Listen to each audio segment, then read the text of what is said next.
Excusez-moi, mais bon, moi, ça me fait peur parce qu'en fait, comme vous ne maîtrisez pas les retraites, vous ne maîtrisez pas la discussion sur les cheminots. Je pense que tout le monde a vu et tout le monde a compris en fait que la question de la réforme des retraites, c'était une usine à gaz, et tout le monde a compris une chose, c'est que tout le monde va y perdre à la fin. Je vais vous donner un exemple.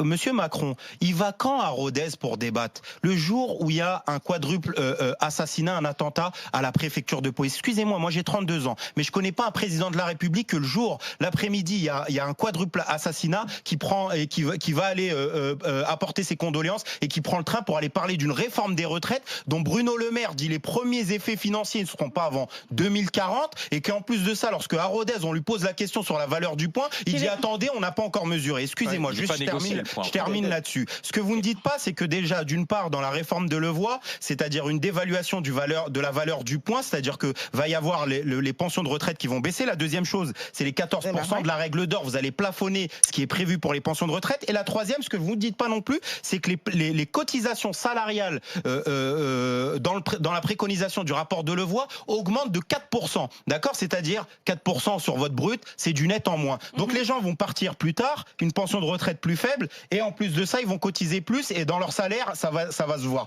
Et tout ça parce que Bruno Le Maire dit 2040, il n'y a pas un euro qui rentre.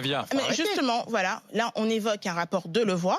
Le rapport a été fait. Après le rapport, il y a la préconisation du gouvernement, la consultation citoyenne, les négociations avec les différents acteurs. Ça fait 18 mois, madame, arrêtez 5 secondes. Oui, mais non, on a eu le rapport Spinetta, il n'y a pas une virgule qui a changé dans la réforme ferroviaire. Vous êtes en train de nous faire croire que monsieur Delevoye a passé 18 mois de concertation avec les organisations syndicales. C'est lui qui est nommé en tant que ministre. D'ailleurs, on peut dire un mot. Il cumule la retraite de parlementaire, la retraite de sénateur. Il va avoir aussi une pension en tant que retraite parce qu'il a été maire, plus le salaire de ministre. Donc on peut s'interroger que quelqu'un qui a 72 ans, qui vient nous expliquer à nous, qui cumule salaire de ministre plus retraite, il vient nous expliquer à nous comment on doit partir. C'est juste inadmissible, et vous allez nous faire croire que monsieur Delevoye, il touche 10 000 € aujourd'hui pour faire en sorte que les 18 mois de concertation, elle n'ait servi à rien parce qu'il va y avoir une consultation citoyenne. Vous savez, Soyez sérieuse.